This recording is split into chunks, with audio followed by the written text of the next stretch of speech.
ବଲାଙ୍ଗୀର ସହରଠାରୁ ଦକ୍ଷିଣ ଦିଗରେ ଟିଟିଲାଗଡ଼କୁ ଯାଇଥିବା ରାଜପଥର ଅଳ୍ପ ଦୂରରେ ମଠଖାଇ ପର୍ବତ ଅବସ୍ଥିତ।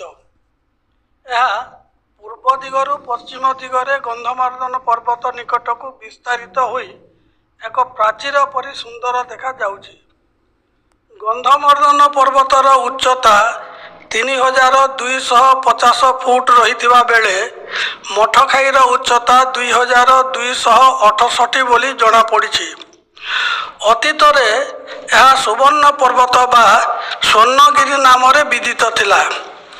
ଏକଦା ଇତିହାସ ପ୍ରସିଦ୍ଧ ସ୍ୱର୍ଣ୍ଣଗଡ଼ ଦକ୍ଷିଣ କୋଶଳ ବା ପାଟଣା ରାଜ୍ୟର ରାଜଧାନୀ ଥିଲା। ସ୍ୱର୍ଣ୍ଣଗଡ଼ ଉପକଣ୍ଠରେ ସ୍ୱର୍ଣ୍ଣଗିରି ନଦୀ ପ୍ରବାହିତ ହେଉଥିଲା। ବର୍ତ୍ତମାନ ସେହି ସ୍ୱର୍ଣ୍ଣଗଡ଼ ନାହିଁ, କିନ୍ତୁ ସ୍ୱର୍ଣ୍ଣଗିରି ନଦୀ କାଳକ୍ରମେ ଅପଭ୍ରଂଶ ହୋଇ ସୋନଗଡ଼ ବା ସୁନଗଡ଼ ନଦୀରେ ପରିଣତ ହୋଇଛି। ମଠଖାଇର ଅନ୍ୟ ନାମ ଅତୁଟ ପର୍ବତ ବୋଲି ମଧ୍ୟ ପୁରାଣରେ ବର୍ଣ୍ଣିତ ହୋଇଛି। ଅତୀତରେ ଏହି ପର୍ବତର ବିଶାଳ ଅଞ୍ଚଳ ଦୁର୍ଗମ ଅରଣ୍ୟ ଥିଲା। ପଥିକମାନେ ପର୍ବତ ସନ୍ଧିରେ ଚଢ଼ି ଆତଯାତ କରୁଥିଲେ। କାଳକ୍ରମେ ସେହି ଚଲାପଥ ରାଜପଥରେ ପରିଣତ ହୋଇଛି। ବର୍ତ୍ତମାନ ମଠଖାଇ ଦେବୀଙ୍କ ମନ୍ଦିର ଏହି ରାଜପଥର ଗୋଟିଏ ପାର୍ଶ୍ୱକୁ ଲଗ୍ନ ହୋଇ ରହିଛି। ମଠଖାଇ ନାମକରଣ ମୂଳରେ ଏକ ପୁରାତନ କିମ୍ବଦନ୍ତୀ ରହିଛି। କିମ୍ବଦନ୍ତୀ ଅନୁସାରେ ସତ୍ୟ, ତ୍ରେତୟା ଓ ଦ୍ୱାପର ଯୁଗ ପରି କଳି ଯୁଗ ମଧ୍ୟ ଆଦିମାତାଙ୍କର ସନ୍ତାନ। ଦ୍ୱାପର ଶେଷରେ ପୃଥିବୀକୁ ଶାସନ କରିବା ପାଇଁ ବରପ୍ରାପ୍ତ ହୋଇଛି। ପରୀକ୍ଷିତ ରାଜାଙ୍କୁ ତକ୍ଷକ ସର୍ପ ଦଂଶନ କଲା ପରେ କଳିକୁ ଆଜ୍ଞାମାଳ ଦେଇ ମାତା ବନଦୁର୍ଗା କହିଲେ, ତୁମେ ଆଜିଠାରୁ ସତ୍ୟ, ଧର୍ମ ଓ ନ୍ୟାୟ ରକ୍ଷା କରି ପୃଥିବୀରେ ରାଜୁତି କର। ପ୍ରତ୍ୟୁତ୍ତରରେ କଳି କହିଲା, ହେ ଜନନୀ, ଏପରି ଲକ୍ଷଣରେ ମୋର ଜନ୍ମ ହୋଇଛି ଯେ ମୁଁ କଳହପ୍ରିୟ ଅଟେ। ଯାଗ ଯଜ୍ଞ କରି ପୁଣ୍ୟ ଅର୍ଜନ କରୁଥିବା ଲୋକେ ମୋର ପରମ ଶତ୍ରୁ ଅଟନ୍ତି। ମୁଁ ସତ୍ୟ, ଧର୍ମ, ଦୟା, କ୍ଷମା, ଅହିଂସା ଆଚରଣ କରୁଥିବା ପ୍ରାଣୀଙ୍କୁ ବିନାଶ କରିବି। ଅସୁରମାନେ ମୋର ପରମ ମିତ୍ର ହେତୁ ତାଙ୍କୁ ନେଇ ସଂସାରରେ ରାଜୁତି କରିବି।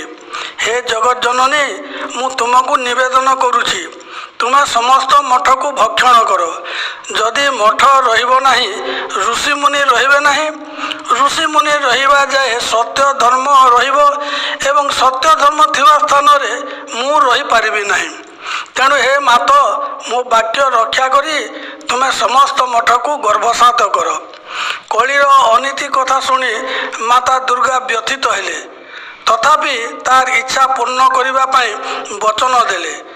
କଳି କବଳରୁ ରକ୍ଷା ପାଇବା ପାଇଁ ମାତା ଦୁର୍ଗା ଯୋଗୀ ଋଷିମାନଙ୍କୁ କହିଲେ, ତୁମେମାନେ ସତ୍ୟଯୁଗ ଆସିବା ଯାଏ ହିମାଳୟରେ ବାସ କର। ଅଭିଶପ୍ତ କଳି ସେଠାରେ ପ୍ରବେଶ କରିପାରିବ ନାହିଁ। ମୁଁ ତୁମ ଶିଷ୍ୟମାନଙ୍କୁ ସୁରକ୍ଷିତ ରଖିବି। ମାତାଙ୍କର ନିର୍ଦ୍ଦେଶରେ ବଶିଷ୍ଠଙ୍କ ସହିତ 64 ସିଦ୍ଧ, ଶିବଙ୍କ ସହିତ ଋଷିବୃନ୍ଦ ଏବଂ ମହର୍ଷି କପିଳ ହିମାଳୟକୁ ଗମନ କଲେ। କୌଶିକ ମୁନି ଯୋଗ ବଳରେ ଦେଖିଲେ ମାତା ବନଦୁର୍ଗା ବିଶ୍ୱରୂପ ଧାରଣ କରି ସମସ୍ତ ମଠକୁ ଗିଳି ଗର୍ଭସାତ କରିଛନ୍ତି ଏବଂ ଅତୁଟ ପର୍ବତ ତଳେ ପାଷାଣ ବିଗ୍ରହରେ ଲୀନ ହୋଇଛନ୍ତି। ମହର୍ଷି କପିଳଙ୍କର 32,000 ଶିଷ୍ୟ ସହିତ ଅନ୍ୟ ଋଷିମାନଙ୍କ ଶିଷ୍ୟମାନେ ମାତାଙ୍କ ଗର୍ଭରେ ସ୍ଥାନିତ ହୋଇ ମଧ୍ୟ ଜାଣିପାରୁନାହାନ୍ତି। ସେମାନେ ଋଷିମୁନିଙ୍କ ଆଶ୍ରମରେ ପୂର୍ବବତ୍ ରହୁଥିବା ପରି ମନେ କରୁଛନ୍ତି। ଏହି ଦୃଶ୍ୟ ଦର୍ଶନ କରି ମୁନି କୌଶିକ ଭକ୍ତିରେ ପ୍ରଣିପାତ ଜଣାଇ ପ୍ରାର୍ଥନା କଲେ, ହେ ଶକ୍ତି ସ୍ୱରୂପିଣୀ ବନଦୁର୍ଗା, ଆଜିଠାରୁ ତୁମର ମଠଖାଇ ନାମ ଜଗତରେ ବିଖ୍ୟାତ ହେଉ। ମାତା ଋଷିଙ୍କ ପ୍ରତି ପ୍ରୀତ ହୋଇ କହିଲେ, ଦେବୀ ବୋଲନ୍ତି ଶୁଣସି କୌଶିକ କୁମାର, ସେହି ମରା ପର୍ବତେ ଯାଅ ମୁନି ଭର। ସେଠାରେ କେତେକ ଦିନ ତପସ୍ୟା କରିବୁ, ତାହାପରେ ହିମାଳୟ ପର୍ବତକୁ ଯିବୁ। ସେଠାରେ ସମସ୍ତ ଋଷି ଗୁପତେ ରହିବ।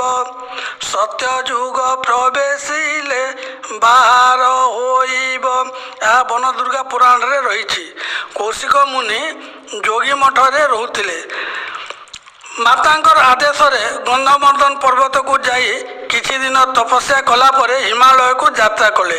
ତେଣୁ କଳିଯୁଗ ପ୍ରାରମ୍ଭରେ ଏହି ଅତୁଟ ପର୍ବତ ବା ସ୍ୱର୍ଣ୍ଣଗିରିର ନାମ ମଠଖାଇ ହୋଇଛି ବୋଲି ଜଣାପଡ଼େ।